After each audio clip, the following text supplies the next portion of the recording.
Well, it's been 2 days of driving since Uluru. We're now back in Western Australia. Well, we actually crossed into WA last night, found a pretty spectacular campground. Well, we woke up to a good view. We're now on our way to what will be the final camp of this particular series.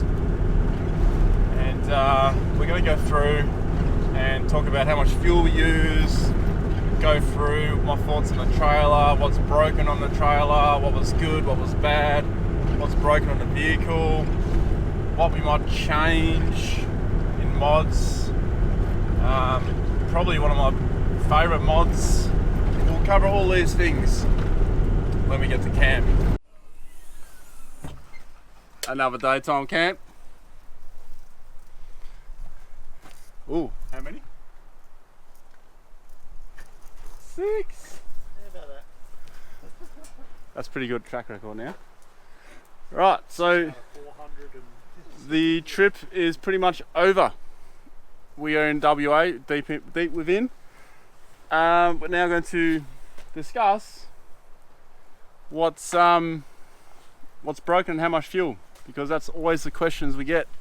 So I guess I'll start with the trailer, and then the boys can get the concept of what I'm doing. I used probably 3 to 4 litres per 100 more when I was on the sand dunes, possibly 5, maybe more.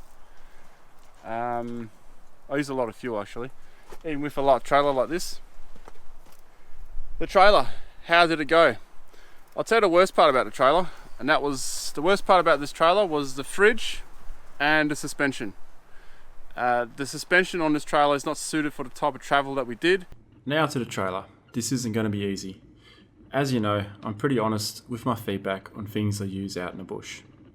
Now, don't take anything away from Drifter. They do make some great trailers. However, this .4 is not suited for this type of travel. It only comes with a solid axle with leaf suspension and no shocks. The only real suspension I had were the tyres, which I had to put down to 4 psi, and it was still bouncing up and down. We actually nicknamed the trailer the Hammer on this trip because it was just constantly hammering. Our things inside got wrecked. We have a dire situation here. Simpson Desert is killing our beers. There's a few casualties. Look at that one. Well, there we go. That might save one. Bloody hell. Should we get fit all these? Yeah, sure. Had I towed a Drifter trailer with independent suspension, with shocks and coils, the story would have been completely different. But this style of suspension is not suited for this style of conditions, this terrain. Not suited whatsoever. Let's mix up a bit of positivity in it as well. The size of it's great. The storage on it was great. All my camera gear was in here. That was all safe in cases. Around here, plenty of storage. All the boys are using the storage here. On the roof, we've been carrying all the swags, which is freed up room on Torben's vehicle and my vehicle as well. James, who filled in as the assistant for this particular trip, he's got all his gear on this side, so that really helped. One of the helper leaves has brackets have snapped. No biggie, we still got out. We've bent this and lost a bolt from dropping off an edge somewhere. That's about it. This fridge is not fixed down, so we lost over half a carton of beer and food and milk. We lost heaps of stuff, so we probably lost a couple of $100 worth of food and drinks, which is not cool. Also, it bounces around, so these fridges really need to be fixed down if you're going to do a trip like we did across the Madigan, or even just across the Simpson in general, just sand dune country. It's very hard on things that are not tied down, very hard, and that's where things go wrong. Another thing I mentioned about this fridge, this is the 3rd time, actually the 4th time I've got to use an Evercool fridge in a trailer, and I'm just not a fan of them. One of the main reasons why I'm not a fan of them is it's so hard to get the cooling right. I find that everything that's here gets nice and cool, everything at the back doesn't get cool. In fact, I know someone who's owned one of these for a long time. He has to keep rotating the baskets around. And that's the tips he gave me on this trip. That's how he keeps the cooling all around evenly on all the food. You shouldn't have to do that. So that's one thing I don't like about these fridges. These fridges as well, this is an extended cooling system that you have to actually, that's an optional extra. So if you do go for an Evercool, go for the optional extra so the cooling actually goes all the way through. It does help, but I find that it's still not adequate in putting the air around, with my experience. One thing that did impress me with this trailer was the build itself. It is very bloody strong. Now, it had been ragdolled because it was so rigid the whole way through to Simpson, and the chassis has not cracked. The body of the trailer has not cracked. None of the toolboxes have cracked. So that is one strong positive thing about this trailer. It's just that damn suspension really let it down. Let's go to Wayne. Oh, jeez. What broke in your car? On the Madigan.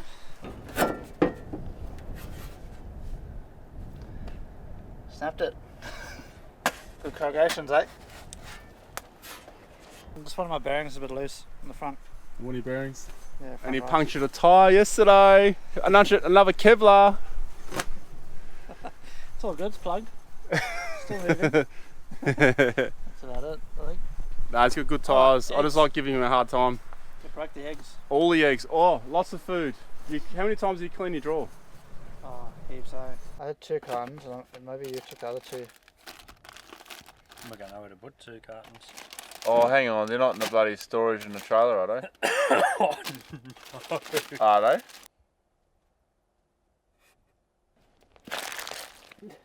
Those tins are busted open, bottles, eggs.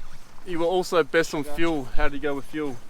Yeah, I haven't worked out what it was. It'll be over 20, I reckon. Yeah, over 20 for mine. Even though it was good, still be about 20. Okay. Torben, Hello. Should be warm here. one of your shock mounts broke. We'll start with that. Lost a shock mount.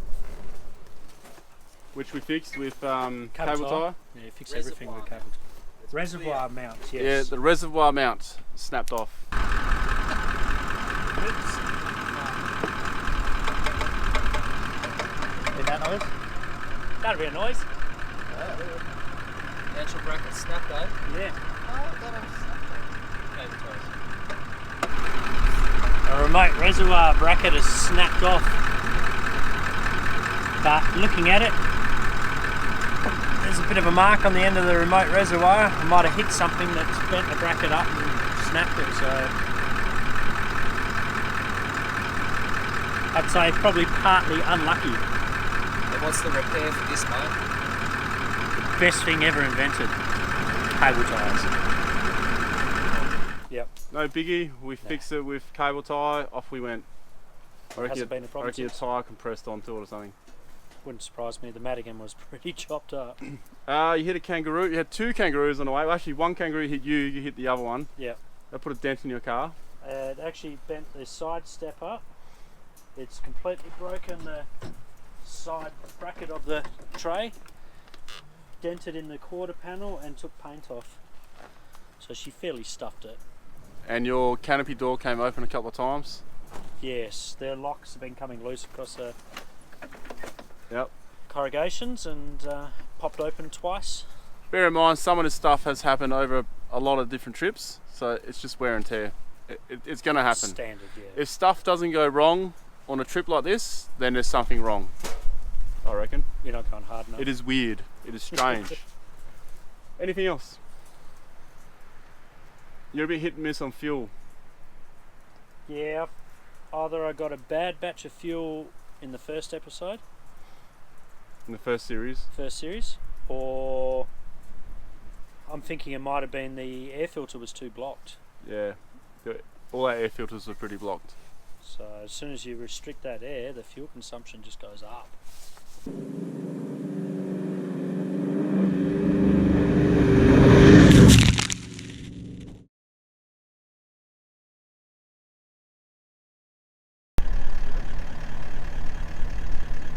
Wayne 1. Wayne 2. Wayne 1. Wayne 2. That's too long. Wayne 2. What do you think about Wayne 1? Top of it. Well, Wayne 1, what do you think about Wayne 2? You're crazy. So Wayne, favourite mod on someone else's vehicle, not your vehicle, because we know you love your vehicle. Oh, it's so great, isn't it? Yeah. I have to say Ronnie's roof, the shower tent. Ronnie's shower tent. Why is that so great? Oh, it's so quick and easy. Quick And the and water easy. pump setup's pretty damn cool.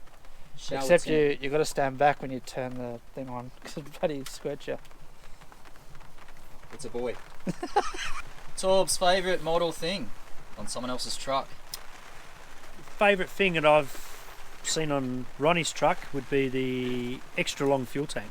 Cool. I just like the idea of actually having so much fuel as a main sub tank, not an auxiliary. That's pretty cool. Cool. Just sucks that I can't get it for mine. Nathan, come here, mate. Tell me, mate, what is your favourite thing? In fact, what's your favourite thing on all three vehicles? Oh, ooh. It's a toss-up, really. It's one vehicle, aftermarket seats and suspension.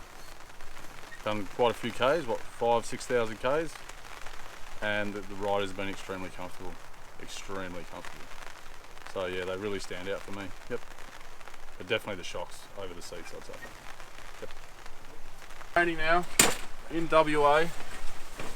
Yeah, what a welcome back that was. Yeah, Wind and rain. that's good. It's been so bloody dry. These hands have never been in the bush.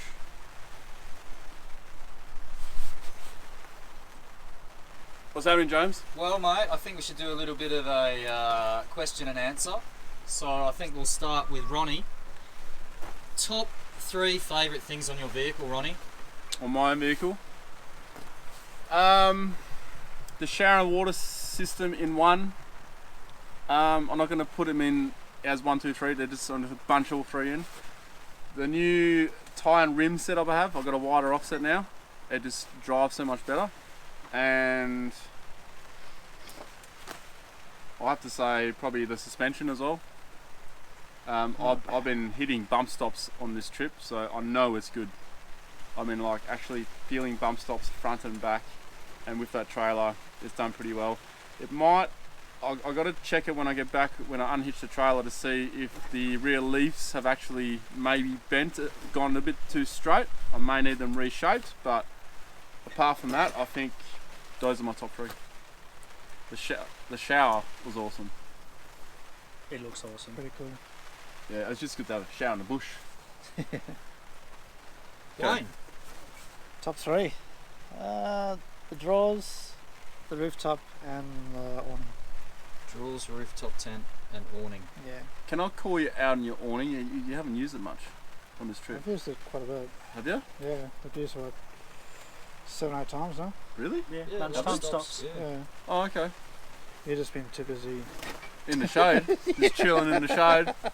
using my bloody cooker or something. Yeah, alright, okay. Fair enough. Torbs? Got to keep them honest. Suspension for sure.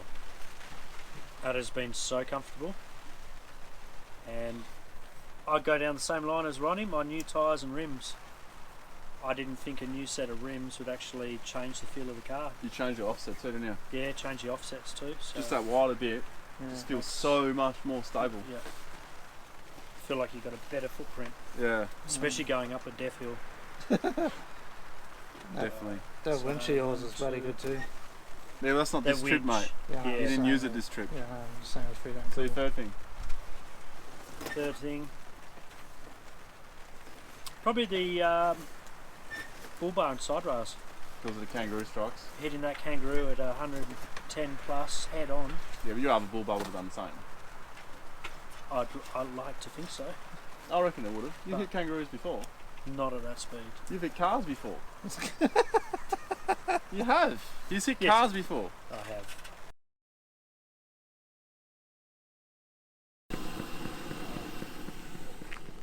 I'll get it. Is this one yours?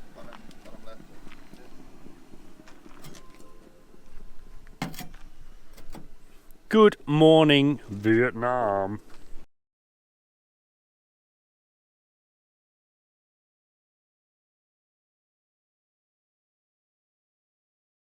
Favorite three things, my favorite one thing on each vehicle. So there's three vehicles, you gotta pick the favorite thing on. And we start with Nathan. Oh, the first favourite thing, suspension on Torbans, BP51s. Second, your shower setup. That is fantastic. On Wayne's vehicle, those drawers are awesome. My favourite three. James. It's really tough for me because I spent most of the time in Ronnie's vehicle. I have to say the seats, the aftermarket seats, are really comfortable.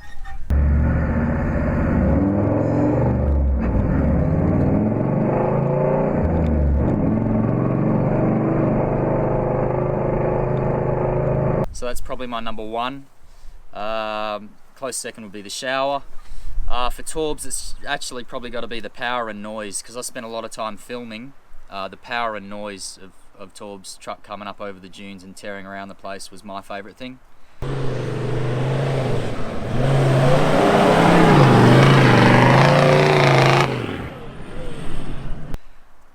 And for Wayne's vehicle, yeah, most likely the same as everyone else. The easy slide out drawer that's got the stove in it, quick connect, feed the cameraman. So those are my three things. I actually want to make a correction on my top three things. I'm going to remove the suspension and put the seats in, because they have been so good. You just reminded me about the seats. That has been the best thing. I've never felt so energetic on a trip, because normally you slide around the chairs. You know, from Torben's seats as well. I mean, they're different than mine, but they hug you in. Absolutely. Just the standard Toyota seats are they're pretty rough. Right, and I think Wayne's draw wins the battle, if there was one. Definitely. Good job, Dingo 4x4? Yeah, Dingo. Yeah, Dingo 4x4.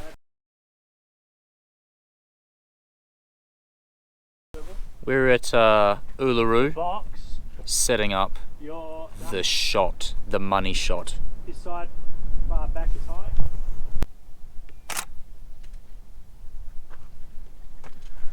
And I'm having a bit of difficulty with the sun at the moment. It's not playing my game. So we'll have to adjust that in post. It's a bit of a difficult one because I can't control the clouds, and if all of a sudden there's a break in the clouds, it's going to be washed out. So we'll see how it turns out.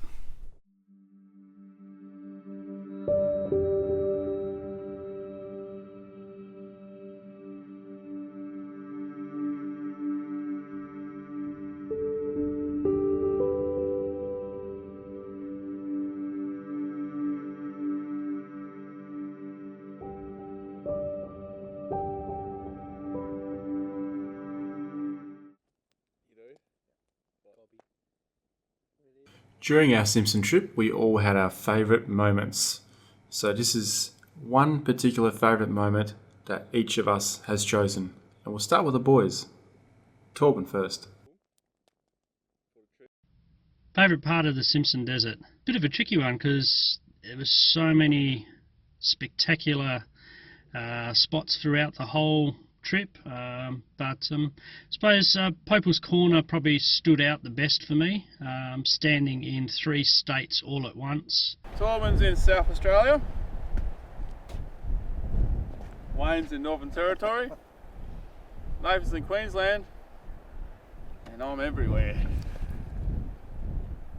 And to see the old plaque, it's been relocated. Apparently they're about 1 kilometre out. Pretty impressed to be within 1 kilometre using a chain to measure. That's pretty good. So, but it's a pretty awesome area. So I look forward to getting back out there. Yeah, the best moment for me was I think getting to Dahl Springs. That was pretty awesome, just a spring in the middle of the desert. Oh my god, it's actually hot. Oh, oh. Oh my god, it's hot.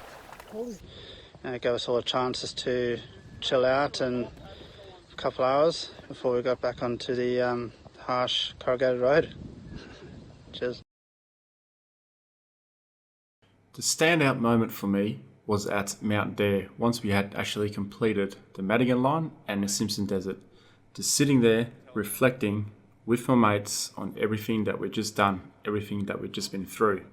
It was an amazing trip, and it wasn't even over yet at this point, but that is my favourite moment. The Madigan line. Done. Completed.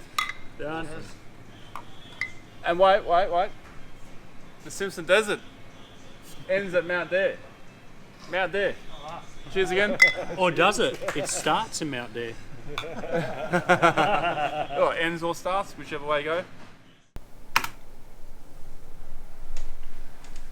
Thank you very much for watching the entire series. I hope you enjoyed it. I really enjoyed editing this one, and I look forward to getting back out there. Now, I'm going to leave you with part of episode 4, I believe it was, and it's just that one moment in that whole episode. To me, it sums up the Simpson Desert of how it really was, especially at low light. And a lot of people ask us why we keep driving into the night and all that. It's because then we don't miss out on things that I'm about to show you right now. Driving through that was absolutely amazing. And guess what? That episode 4, we lost all the best footage off the main camera because I accidentally wiped the card before I actually put it on the hard drive. So I think it went pretty well.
Well, that's it, guys. Thanks again for watching. Do subscribe, and if you want to support the creation on patreon.com/Ronny Dahl, it helps out a lot. So to all my patrons, thank you very much for the support. It helped make this project and the next one that's coming up. So do subscribe. Down here's another video. Cheers, guys.